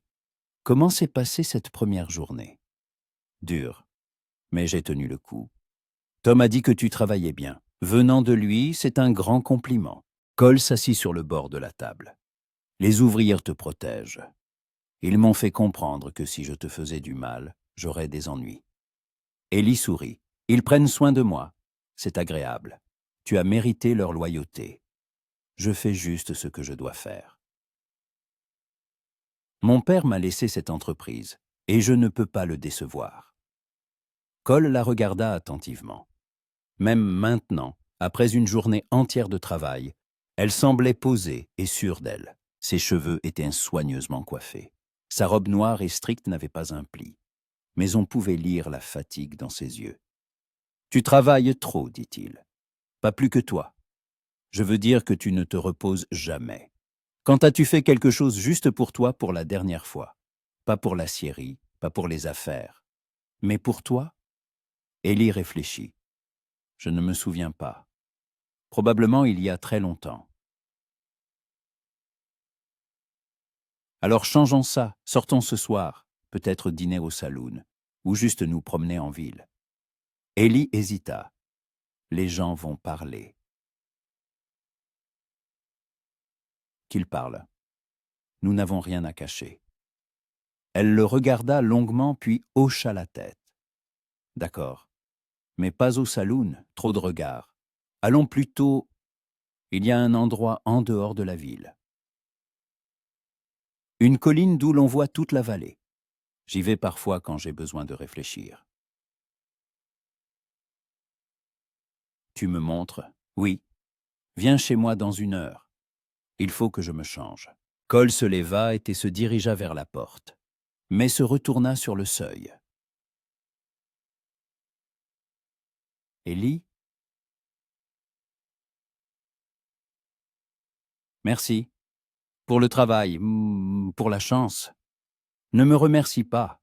Tu l'as mérité par ton travail. 1 heure plus tard, Cole arriva à la maison des Grayson. Il avait eu le temps de rentrer à la ferme, de se laver, de mettre une chemise propre et un jean. Il s'était même rasé pour paraître plus soigné. Ellie l'attendait déjà. Elle portait une veste en cuir chaude par-dessus une robe bleu foncé. Ses cheveux étaient lâchés, ce qui était rare. D'habitude, elle les tressait ou les relevait en chignon. Cole la contempla, admiratif. « Tu es prêt ?» demanda-t-elle. Prêt. Ils partirent tous les deux sur son cheval, comme la dernière fois. Ellie lui indiqua le chemin. Ils quittèrent la route principale pour un sentier étroit qui montait dans la colline. La pente était raide, et le cheval avançait lentement mais sûrement. 1/2 heure plus tard, ils atteignirent le sommet. La vue était à couper le souffle. En bas s'étendait la vallée de Willow Springs, illuminée par le soleil couchant. La rivière serpentait comme un ruban d'argent, les maisons semblaient des jouets, et les collines environnantes flambaient des couleurs de l'automne. Le ciel était peint de nuances de rose, d'orange et de violet. « Mon Dieu !» souffla Cole. « C'est incroyable. » Ellie mit pied à terre et s'approcha du bord de la falaise. Cole la suivit. Ils se tinrent côte à côte, admirant la vue en silence. « J'ai découvert cet endroit il y a un an, dit Ellie. J'y venais chaque fois que ça devenait trop difficile. Ici, je me sens libre, comme si tous les problèmes se restaient en bas, et qu'il n'y avait que moi et le ciel. » Cole comprenait ce sentiment. Il avait lui-même souvent cherché de tels endroits pendant ses errances, des lieux où il pouvait être seul avec lui-même et le monde. « Merci de me l'avoir montré, dit-il. Je voulais le partager avec quelqu'un, avec toi. » Ils s'assirent sur l'herbe, et Ellie s'appuya contre son épaule. Cole se figea, craignant de briser l'instant. C'était un signe de confiance, une proximité qu'elle lui permettait. Il l'entoura doucement de son bras, et elle ne se retira pas. Ils restèrent ainsi longtemps, regardant le soleil descendre lentement derrière l'horizon. Le monde s'assombrit progressivement, et les premières étoiles apparurent dans le ciel. « Cole, dit doucement Ellie, tu vas vraiment rester ? » Ou est-ce que tout ça c'est temporaire? Je resterai, répondit-il fermement. Je veux construire ma vie ici, avec toi, si tu me le permets. Et la ferme, j'ai décidé de la garder. J'y travaillerai le soir et les week-ends. Peut-être que j'en ferai quelque chose de bien avec le temps. Mais mon travail principal est à l'acierie, près de toi. Élie leva la tête et le regarda. Tiens, tu as changé, Cole. Tu es devenu plus mature, plus responsable. Les années m'ont beaucoup appris, mais surtout elles m'ont appris à apprécier ce que j'ai. Et en ce moment, je t'ai toi, et je n'ai pas l'intention de te perdre. Élie toucha son visage de sa paume. J'ai toujours peur, mais je veux essayer. Je veux voir où cela nous mènera. Cole couvrit sa main de la sienne. Nous le ferons ensemble, pas à pas. Ils se regardèrent dans les yeux. Et entre eux renaquit ce lien qui avait existé autrefois. Invisible mais si fort. Cole se pencha lentement, lui laissant la possibilité de se retirer. Mais Élie ne bougea pas. Leurs lèvres se rencontrèrent dans un baiser tendre et prudent.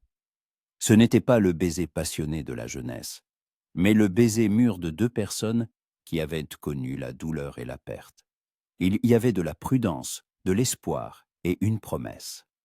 Quand ils se séparèrent, Élie pressa son front contre le sien. « J'ai attendu ça si longtemps, » murmura-t-elle. « Moi aussi. » Ils restèrent enlacés jusqu'à ce que la nuit tombe complètement. Puis Élie soupira. « Il est temps de rentrer. Demain, on travaille. »« Oui, patronne, » sourit Cole. Élie lui donna un coup de coude en riant. « Ne t'y habitue pas. Au travail, je suis ton chef, mais ici, nous sommes juste Cole et Élie. Ça me plaît. » Ils rentrèrent en ville sous un ciel étoilé. Cole raccompagna Élie jusqu'à sa maison, et cette fois, c'est elle qui l'embrassa, rapidement mais audacieusement. « Bonne nuit, dit-elle. « Bonne nuit, Élie. » Les semaines suivantes installèrent un nouveau rythme. Cole travaillait à la scierie du matin au soir, sans relâche. Tom Harris commença à lui confier des tâches plus complexes, et les autres ouvriers l'acceptèrent comme l'un des leurs. Élie et Cole se voyaient tous les jours. Au travail, ils restaient professionnels. Mais le soir, ils passèrent du temps ensemble.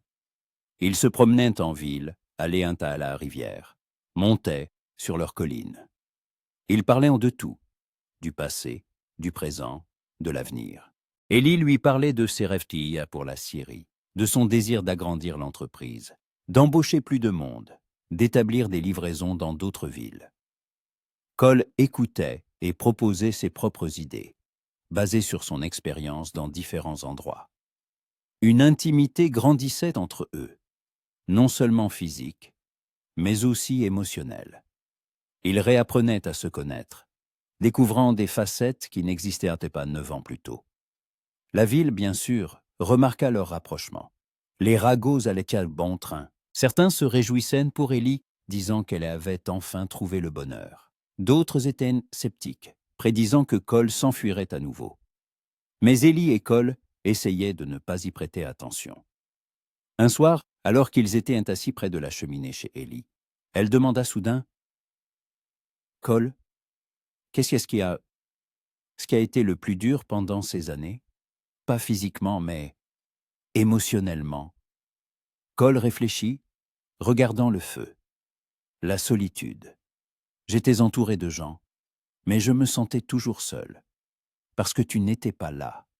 J'ai essayé de combler ce vide avec le travail, le mouvement, de nouveaux endroits. Mais rien n'y faisait.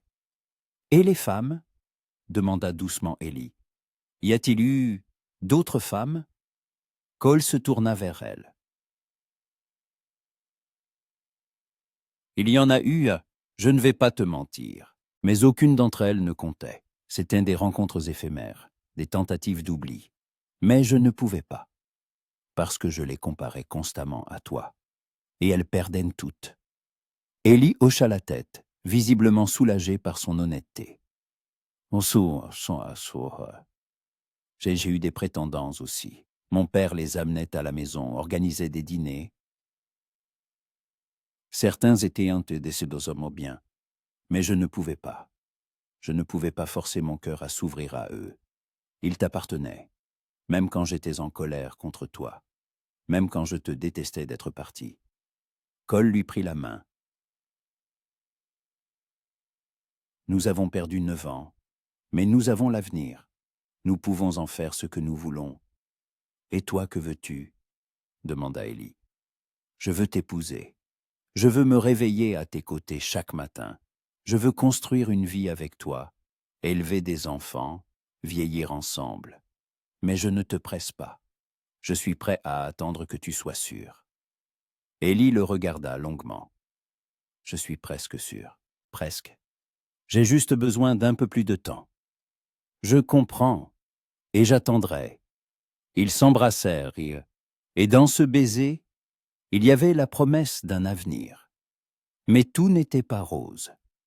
Quelques jours après cette conversation, un incident faillit détruire leur fragile équilibre. Cole travaillait à la scierie quand un inconnu s'approcha de lui. Il était bien habillé, costume, chapeau, chaîne de montre en or au gilet. Son visage était arrogant, son regard évaluateur. « Vous êtes Cole Devereaux » demanda-t-il. « Oui, et vous ?»« Je m'appelle Charles Hunter. Je suis un partenaire commercial de la famille Grayson. Ou plutôt, j'étais le partenaire du père d'Eleanor. » Cole posa sa hache. « Que voulez-vous? Parlez. Pouvons-nous nous écarter ?» Ils s'éloignèrent prochant des autres ouvriers. Hunter sortit un cigare, l'alluma et expira la fumée. « J'ai entendu dire que vous étiez de retour et que vous êtes proche de Miss Grayson. C'est notre affaire personnelle, peut-être. Mais quand cela concerne la scierie, ça devient aussi mon affaire. Voyez-vous, j'ai investi pas mal d'argent dans cette entreprise, et je ne veux pas qu'un vagabond vienne tout gâcher. » Cole sentit la colère monter en lui. « Je ne suis pas un vagabond, et je n'ai pas l'intention de gâcher quoi que ce soit. Mais vous l'avez déjà fait. Vous l'avez abandonné il y a 9 ans. Qu'est-ce qui vous empêcherait de le faire à nouveau? Le fait que j'ai changé, le fait que je l'aime. » Hunter sourit. L'amour. Un joli mot. Mais les mots ne coûtent rien. Ce sont les actes qui comptent. Et vos actes disent que vous n'êtes pas fiable. Cole fit un pas en avant, sa main se dirigeant instinctivement vers sa ceinture, où son revolver était habituellement accroché, mais il ne portait pas d'arme au travail. « Écoutez, monsieur Hunter, je ne sais pas pourquoi vous êtes venu ici, mais si vous pensez pouvoir m'intimider ou me faire de partir, vous vous trompez. Je suis là, et je resterai. Et quoi qu'il y ait entre Ellie et moi, ça ne vous regarde pas. » Hunter fit tomber la cendre de son cigare. « Peut-être pas, mais je vous préviens. Si vous lui faites à nouveau du mal, si la scierie souffre à la cause de vous, je veillerai personnellement à ce que vous le regrettiez. Notez. » Hunter hocha la tête et s'en alla, laissant Cole bouillir de rage. Il comprenait que cet homme était influent, riche, peut-être avec des relations. Mais ces menaces ne firent que renforcer sa détermination. Il n'allait nulle part. Le soir, il raconta l'incident à Ellie. Elle écouta avec un visage sombre. « Charles Hunter, » répéta-t-elle. « Oui, il était le partenaire de mon père. Il a investi de l'argent dans l'agrandissement de la scierie il y a quelques années. Il touche un pourcentage des bénéfices, mais n'a pas le droit de gérer l'entreprise. C'était une condition du contrat. Il veut que je parte. Il n'a pas le droit de l'exiger. La scierie est à moi, et c'est moi qui décide qui y travaille. » Cole lui prit les mains. « Ellie, je ne veux pas te créer de problème. Si ma présence peut nuire à tes affaires, non, dit-elle fermement. Je ne le laisserai pas me dicter comment vivre. Tu restes. Et si ça ne plaît pas à Hunter qu'il rompe le contrat, je trouverai un autre partenaire. » Cole la serra contre lui. « Tu es une femme forte, Eleanor Grayson. J'ai dû le devenir. Mais avec toi à mes côtés, c'est plus facile. » Ils s'étreignirent et Cole sentit le lien se renforcer entre eux. Ils formaient une équipe maintenant. contre le monde entier, s'il le fallait. L'incident avec Hunter ne passa pas inaperçu. Les ragots reprirent de plus belle en ville. Certains disaient que Cole attirerait des ennuis à Ellie. D'autres admiraient seul le fait qu'elle s'accroche à lui malgré la pression. Mais Ellie et Cole continuèrent à vivre leur vie. Ils travaillaient ensemble, passaient leurs soirées ensemble, construisaient leur avenir ensemble. Et chaque jour, leur lien se renforçait. Un soir, alors qu'ils étaient de nouveau montés sur leur colline, Ellie dit « Je suis prête ». Cole la regarda. « Prête à quoi ?»« À nous, à l'avenir. Je n'ai plus peur. Je t'aime, Cole, et je veux être avec toi. » Cole la serra dans ses bras et l'embrassa longuement, tendrement, avec toute la passion et l'amour qui s'étaient accumulés au fil des semaines. « Je t'aime aussi, Ellie, plus que les mots ne peuvent en le dire. » Ils restèrent enlacés sous le ciel étoilé, et le monde autour semblait parfait. Octobre touchait à sa fin, et Willow Springs se préparait pour l'hiver. Le matin, le givre recouvrait l'herbe, et le souffle se transformait en nuages de vapeur blanche. Les arbres avaient perdu presque toutes leurs feuilles, et le vent les chassait dans les rues, les rassemblant dans taroux près des clôtures et des porches. Cole se réveilla tôt, alors que l'obscurité régnait encore dehors. Allongé dans son lit, il écoutait le silence de la vieille maison et pensait à quel point sa vie avait changé au cours des 2 derniers mois. Il était revenu en ville en s'attendant seulement à enterrer son père et à repartir. Mais le destin en avait décidé autrement. La lettre dans la Bible avait tout changé. Il se leva, s'habilla et sortit sur le porche. L'air était vif, revigorant. Cole regarda vers l'est, où le ciel commençait à s'éclaircir, se teintant de nuances rose pâle. Dans 1 heure, il devrait se rendre à la scierie. Mais il y avait d'abord une chose qu'il avait reportée trop longtemps. Cole rentra dans la maison, se rendit au haut salon et prit la Bible sur l'étagère. Il l'ouvrit et en sortit la lettre. Elle était devenue encore plus usée, car il la relisait sans cesse, trouvant à chaque fois quelque chose de nouveau dans les mots d'Ellie. Il plia la lettre et la glissa dans la poche de sa chemise. Puis, il prit sur la table une petite boîte en bois qu'il avait fabriquée lui-même quelques jours plus tôt. À l'intérieur se trouvait une bague. Non pas la simple bague en argent qu'il avait offerte à Ellie 9 ans plus tôt, mais une nouvelle. Il l'avait commandée chez un bijoutier de la ville voisine, en or avec une petite pierre qui scintillait à la lumière de toutes les couleurs du coucher de soleil. Aujourd'hui, il allait faire sa demande. Cole referma la boîte et la mit dans la poche de sa veste. Son cœur battait vite, mais il n'avait pas peur. Ellie avait dit qu'elle était prête, qu'elle l'aimait. Il la croyait, il croyait en eux deux. À la scierie, la journée commença comme d'habitude. Cole travaillait avec les autres hommes, sciant des troncs, empilant des planches, vérifiant la qualité du travail. Tom Harris nota qu'il terminerait une grosse commande en avance, ce qui rapporterait un bon bénéfice. Tout ça, c'est parce qu'on a un autre travailleur compétent, dit Tom en faisant un signe de tête vers Cole. Les autres hommes approuvèrent. Au fil des semaines, Cole avait gagné leur respect non par des mots, mais par ses actes. Il arrivait avant tout le monde, partait après, ne se plaignait jamais du travail pénible et était toujours prêt à aider. Jack s'approcha de Cole pendant la pause déjeuner. « J'ai entendu dire que tu allais demander Miss Grayson en mariage, » dit-il avec un sourire en coin. Cole le regarda, surpris. « Comment tu sais ça ?»« Allons, toute la ville en parle. Tu es allé chez le bijoutier à Silver Creek, tu as commandé une bague. Tu crois que ça peut te rester secret ?» Cole sourit. Les petites villes et leurs ragots. « Et alors, rien. Je voulais juste te dire que c'est bien. C'est une femme bien. Elle mérite d'être heureuse. Et si tu la rends heureuse, on sera tous contents pour vous. Et si je ne le fais pas ?» Jack lui tapota l'épaule. « Alors tu auras des ennuis. Mais je pense que tu t'en sortiras. » Après le travail, Cole se rendit au bureau. Ellie était assise à sa table, penchée sur les livres de comptes. Elle leva la tête et lui sourit. « Tu as fini ? Oui. Tom a dit qu'on est en avance sur le planning. Parfait. Ça nous donnera le temps de nous préparer pour les commandes d'hiver. » Cole s'approcha. « Ellie, j'ai une question à te poser. » « Laquelle ? Tu es libre ce soir. » Elle se renversa sur le dossier de sa chaise. « Toujours libre pour toi. »« Qu'as-tu en tête ? » ?»« Une surprise. Viens chez moi à 7 heures. Et mets quelque chose de chaud, on sera dehors. » Ellie haussa un sourcil. Intriguant. « D'accord, je viendrai. » Cole se pencha et l'embrassa sur le front. À ce soir. Le reste de la journée, Cole le passa à se préparer. Il rentra à la ferme et se mit au travail. D'abord, il nettoya la maison. Il lava les sols, épousseta, alluma la cheminée. Puis il sortit dans la cour et s'occupa de l'essentiel. L'endroit où il allait faire sa demande.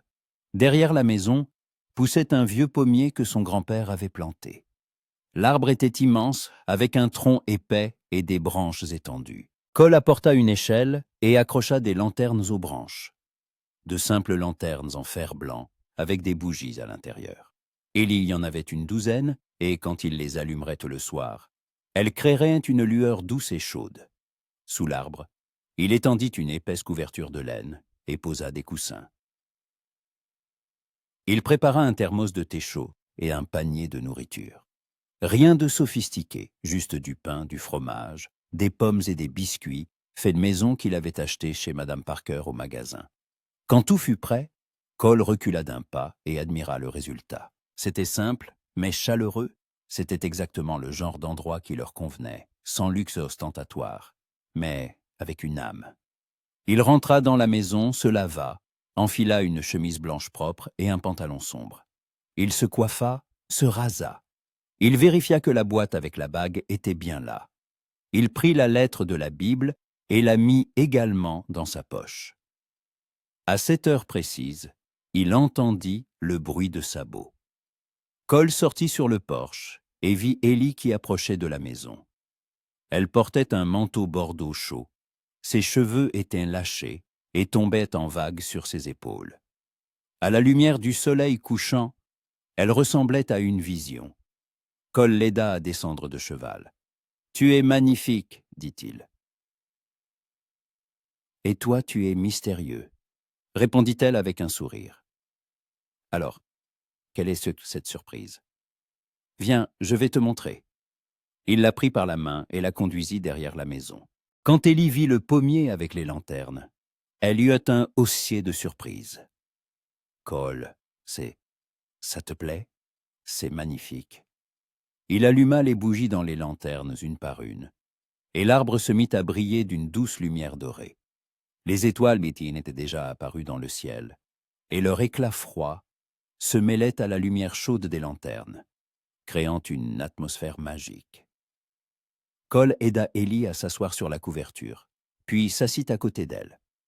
Il versa du thé dans les tasses, et ils burent en silence, savourant le calme et la tranquillité. « Pourquoi as-tu fait tout ça ?» demanda finalement Ellie. Cole posa sa tasse et se tourna vers elle. « Parce qu'aujourd'hui est un jour spécial. » « Spécial ? Pour moi, oui. Ellie, ces 2 mois ont été les meilleurs de ma vie. Chaque jour avec toi est un cadeau.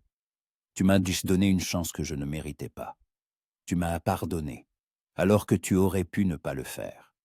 Tu m'as permis de refaire partie de ta vie. » Ellie lui prit la main. « Tu mérites cette chance. Tu as prouvé que tu avais changé. J'ai changé grâce à toi. Tu m'as rendu meilleur. Et je veux passer le reste de ma vie à devenir encore meilleur pour toi, pour nous. » Il sortit la boîte de sa poche et l'ouvrit. La bague scintilla à la lumière des lanternes. Ellie porta une main à sa bouche et des larmes brillèrent dans ses yeux. « Eleanor Grayson, » dit Cole, sa voix tremblant d'émotion. « Tu es mon premier amour, mon unique amour. Je t'ai perdu une fois par ma propre bêtise et ma lâcheté, mais le destin m'a donné une seconde chance, et je n'ai pas l'intention de la laisser passer. Veux-tu m'épouser ?» Ellie le regarda à travers ses larmes. Elle resta silencieuse si longtemps que Cole commença à s'inquiéter. Mais ensuite, elle hocha la tête, et un sourire illumina son visage. « Oui, oui, Cole, je veux bien t'épouser. » Cole sortit la bague de la boîte et la passa à son doigt. Elle lui allait parfaitement, comme si elle avait été faite pour elle. Puis il la serra dans ses bras, et ils s'embrassèrent donc sous la lumière des lanternes et des étoiles, oubliant tout le reste. Quand ils se séparèrent, Ellie riait et pleurait à la fois. « Je n'arrive pas à y croire. Nous allons vraiment être ensemble. Pour toujours, » promit Cole. Ils restèrent enlacés, et Ellie admirait la bague à son doigt. Puis, elle regarda Cole. « J'ai quelque chose pour toi. »« Quoi ?» Elle sortit de la poche de son manteau une petite boîte. Cole la reconnut. C'était la même boîte qui contenait la vieille bague en argent qu'il lui avait offerte 9 ans plus tôt. « Je l'ai gardée toutes ces années, » dit Ellie. « Je ne pouvais pas la jeter.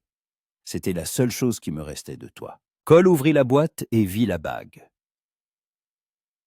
Simple, ternie, mais si significative. « Je pensais que tu l'avais jetée. »« Jamais. C'était mon espoir.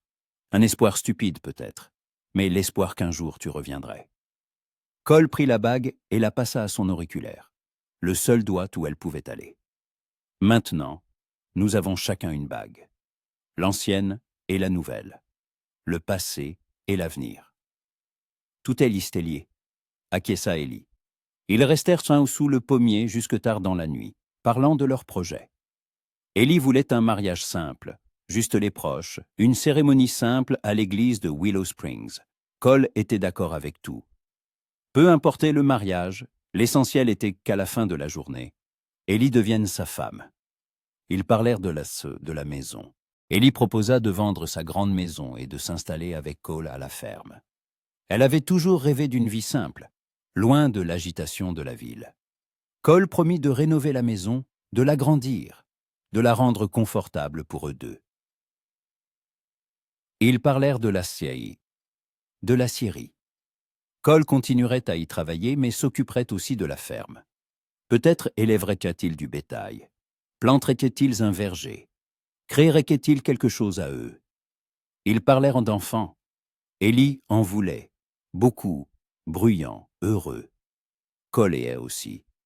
Il les imaginait courant dans la cour, riant, jouant sous ce pommier. L'avenir semblait si brillant, si plein de possibilités.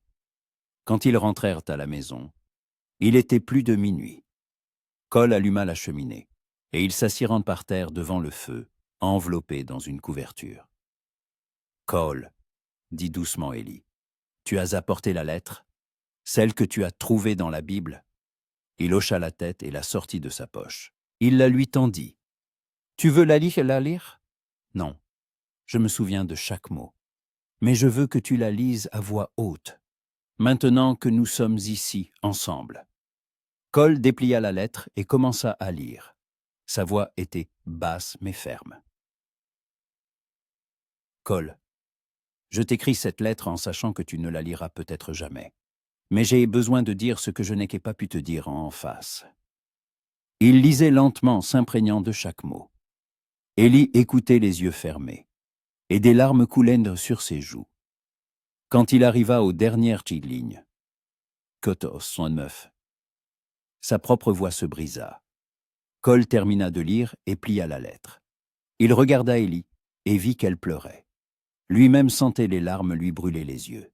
« Quand j'ai trouvé cette lettre, dit-il, j'ai pleuré, pour la première fois depuis des années. J'étais assis dans la maison de mon père, tenant ces mots entre mes mains, et j'ai compris ce que j'avais perdu. J'ai compris à quel point tu m'aimais, à quel point je t'avais blessé. Et je me suis juré que si le destin me donnait une chance, je réparerais ça. » Ellie ouvrit les yeux et le regarda. « Tu l'as réparé. Tu es revenu. Tu es resté. Tu as prouvé que tes paroles n'étaient pas vaines. » Cole la serra dans ses bras, et ils restèrent en silence, se tenant l'un à l'autre, tandis que le feu dans la cheminée s'éteignait lentement. « Je t'aime, Ellie, plus que ma propre vie. Je t'aime aussi, Cole. Je t'ai toujours aimé, et je t'aimerai toujours. » Ils s'embrassèrent, et dans ce baiser, il y avait tout, le pardon, l'amour, l'espoir, la promesse. Le mariage fut fixé à la fin du mois de novembre. Élie voulait attendre la fin des commandes d'automne à la Syrie pour pouvoir prendre quelques jours de repos après la cérémonie. La ville vivait dans l'attente de l'événement. Tout le monde parlait du mariage, certains avec joie, d'autres avec envie, d'autres encore avec scepticisme. Mais Élie et Cole n'y prêtaient pas attention.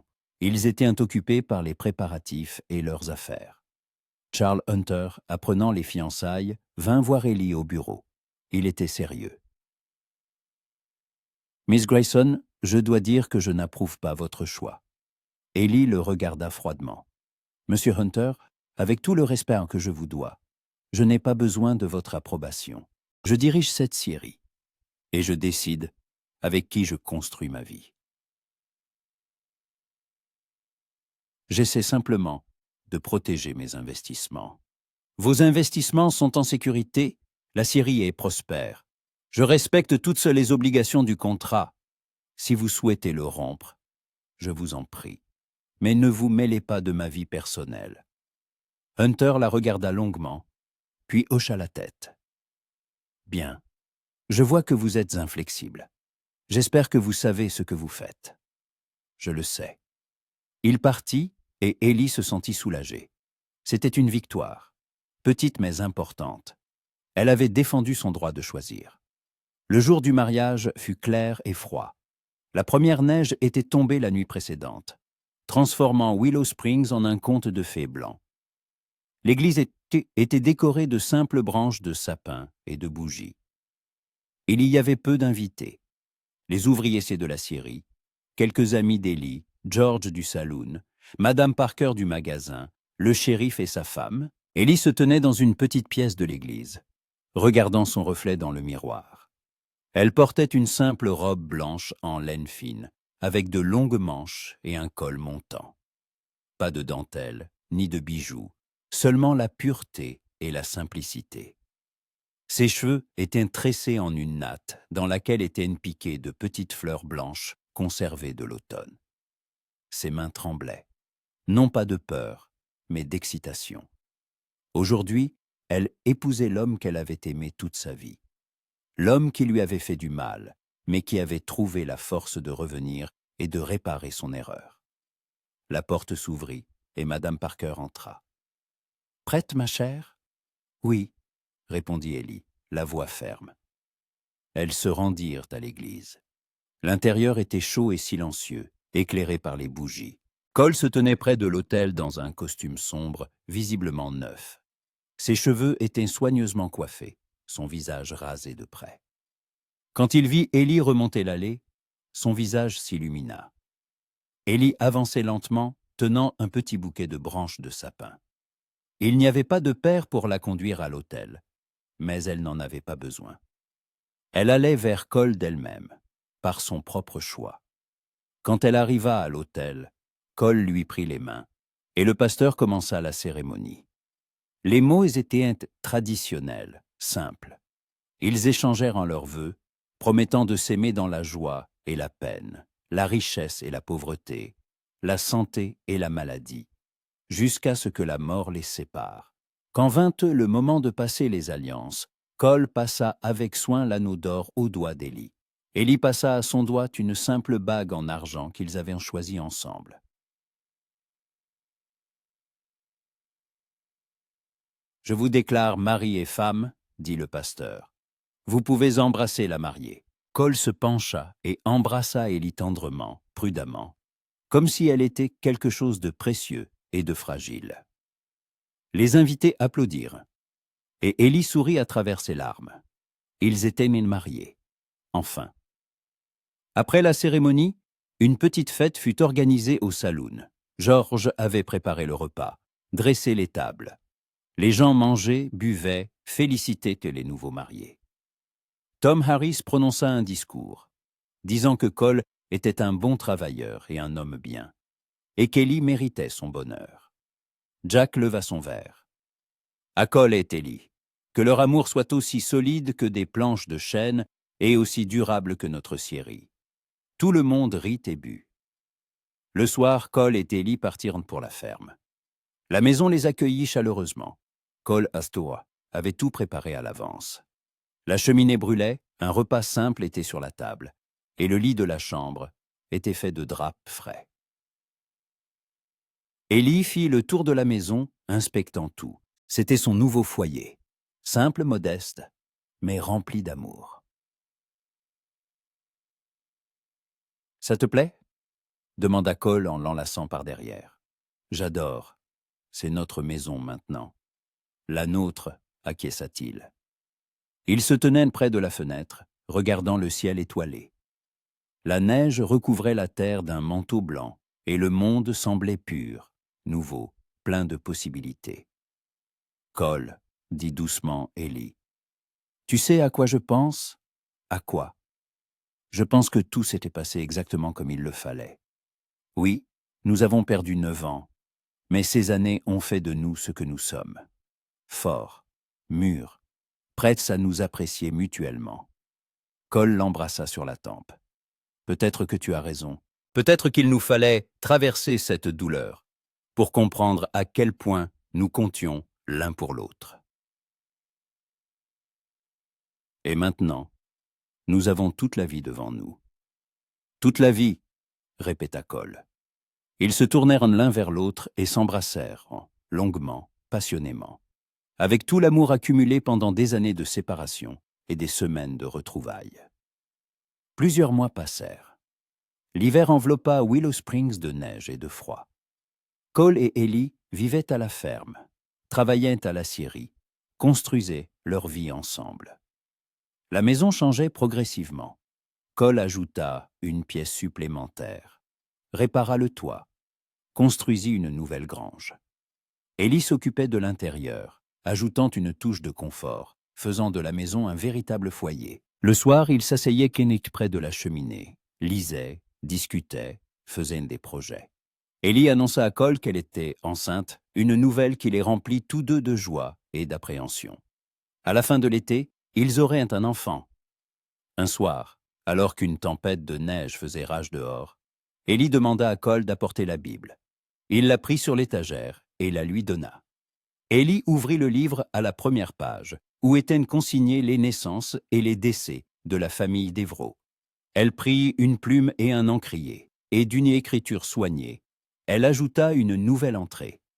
Cole Devro et Eleanor Grayson, mariés le 28 novembre 1886, puis, en dessous, leur premier enfant, attendu en août 1847. Cole la regardait écrire, le cœur débordant d'amour. C'était le début de leur propre histoire. Une histoire qu'ils écriraient ensemble. Ellie ferma la Bible et le regarda. « Y était assez qui y. Tu sais, je pense parfois à cette lettre, au fait qu'elle t'ait trouvé exactement au bon moment. J'y pense aussi. Si mon père n'avait pas gardé la Bible, si je ne l'avais pas ouverte, nous ne nous serions jamais retrouvés. » Le destin, dit Ellie, ou la providence divine. Peu importe comment on l'appelle. L'important, c'est que nous soyons là, ensemble. Cole la serra dans ses bras, prudemment, en pensant à l'enfant qui grandissait en elle. « Je t'aime, Eleanor Devro. Et je t'aime, Cole Devro. » Ils restèrent assis près de la cheminée, écoutant le hurlement du vent dehors, et se sentirent en sécurité. Ils avaient un foyer, ils avaient l'amour, ils avaient un avenir. Et la lettre, cette même lettre qui avait tout changé, reposait entre les pages de la Bible, rappelant que même la plus profonde des douleurs peut se transformer en le plus beau des bonheurs. Le printemps arriva, apportant avec lui chaleur et renouveau. La neige fondit, la rivière sortit de son lit, remplissant la vallée de vie. À la ferme des Devro, les pommiers fleurirent, se couvrant de fleurs blanc rosées. Ellie, dont le ventre s'était déjà arrondi, se promenait dans le verger, respirant le parfum des fleurs. Cole travaillait dans les champs, préparant la terre pour les semailles. Ils avaient décidé de cultiver du blé et des légumes pour que la ferme génère des revenus. L'aciérie continuait de bien fonctionner, mais Cole voulait qu'ils aient une source de revenus supplémentaires. La vie n'était pas simple, mais elle était heureuse. Il y avait parfois des difficultés, des outils cassés, le mauvais temps, des dépenses imprévues. Mais ils les surmontaient ensemble, se soutenant mutuellement. La ville les avait acceptés comme couple. Les ragots s'étaient tus, laissant place au respect. Les gens voyaient que Cole tenait parole, qu'il prenait soin d'Ellie, que leur mariage était sincère. Charles Hunter finit par rompre son contrat avec l'aciérie. Mais Ellie trouva un nouveau partenaire, un banquier local, qui proposa des conditions plus avantageuses. L'entreprise continuait de croître. Un matin, alors que Cole revenait des champs, il vit Ellie près de la boîte aux lettres, une lettre à la main. « Qu'est-ce que c'est » demanda-t-il. « Une lettre d'un avocat des États de l'Est. Il parle d'un héritage lié à ta famille. » Cole prit la lettre et la lut. Il s'avéra qu'un lointain parent de sa mère était décédé et avait laissé un petit héritage, une ferme en Virginie et une somme d'argent. « Qu'en penses-tu » demanda Ellie. Cole la regarda, puis regarda la maison, les pommiers en fleurs, la vallée qui s'étendait devant eux. « Je pense que ma place est ici, avec toi. La ferme en Virginie peut être vendue et l'argent investi dans nos affaires, ou mis de côté pour l'enfant, pour son avenir. » Ellie sourit. « Tu es sûr ? Ça pourrait être une bonne occasion de tout recommencer ailleurs. » Cole la serra dans ses bras. « J'ai déjà tout recommencé, ici, à Willow Springs, avec toi. C'est notre maison. C'est ici que nous construirons notre vie. C'est ici que nos enfants grandiront. C'est ici que nous vieillirons ensemble. » Ellie se blottit contre lui. « Alors c'est décidé, nous restons. » Nous restons. Le mois d'août apporta des journées chaudes et un événement très attendu. Ellie donna naissance à une petite fille robuste et en bonne santé, aux cheveux sombres et aux yeux gris comme son père. Ils la nommèrent Rose, en l'honneur de la grand-mère de Cole. Cole tenait sa fille dans ses bras, incapable de détacher son regard. C'était sa fille, sa famille. Ce dont il avait rêvé toutes ces années, sans jamais croire qu'il l'obtiendrait un jour. Ellie était allongée dans son lit, fatiguée, mais heureuse. « Elle est belle » murmura Cole. « Elle te ressemble. » »« Non, elle te ressemble. Elle a ton sourire. » Ils rirent doucement pour ne pas réveiller le bébé. Les semaines suivantes, la maison se remplit de nouveaux sons. Les pleurs d'un nourrisson, les berceuses chantées par Ellie, les pas de Cole se levant la nuit pour aider sa femme. La vie avait changé. Elle était devenue plus pleine, plus significative. Les ouvriers de l'aciérie venaient et les féliciter, apportant des cadeaux. Un berceau en bois fabriqué par Tom Harris, des couvertures, des jouets. George du saloon apporta une bouteille de son meilleur whisky, disant que c'était pour le père, pour fêter ça. La ville se réjouissait avec eux. Rose n'était pas seulement l'enfant de Cole et d'Ellie, elle était le symbole d'un nouveau départ. La preuve que l'amour peut tout surmonter. Les années passèrent. Rose grandit, devenant une fillette intelligente et active. 2 autres enfants suivirent. Un fils, Ethan, et une fille, Mary. La maison était pleine de rires, de bruit, de vie. La ferme prospérait. Cole se révéla être un fermier talentueux, et Ellie continuait de gérer l'aciérie avec succès. Ils travaillaient en équipe, se soutenant en tout. Parfois, le soir, quand les enfants dormaient, Cole et Ellie s'asseyaient sur le porche, regardant les étoiles. Ils parlaient du passé, du chemin parcouru. Ils parlaient de l'avenir, de ce qu'ils seraient pour leurs enfants. « Regrettes-tu parfois » demanda un jour Ellie. « Ces 9 années que nous avons perdues. » Cole réfléchit. « Parfois. Mais ensuite, je regarde ce que nous avons maintenant. Et je comprends que tout s'est passé comme il le fallait. Nous sommes devenus les personnes qu'il fallait pour que ça marche. Et je suis infiniment reconnaissant pour chaque jour passé avec toi. » Ellie lui prit la main. « Moi aussi, chaque jour, Je remercie le destin que tu sois revenu, que tu aies trouvé cette lettre. Cole sourit. Cette lettre nous a sauvés. Elle m'a rappelé que le véritable amour ne meurt pas. Il attend. Et quand le moment est venu, il refleurit, encore plus fort qu'avant. Ils s'embrassèrent, et dans ce baiser, il y avait toute l'histoire de leur amour.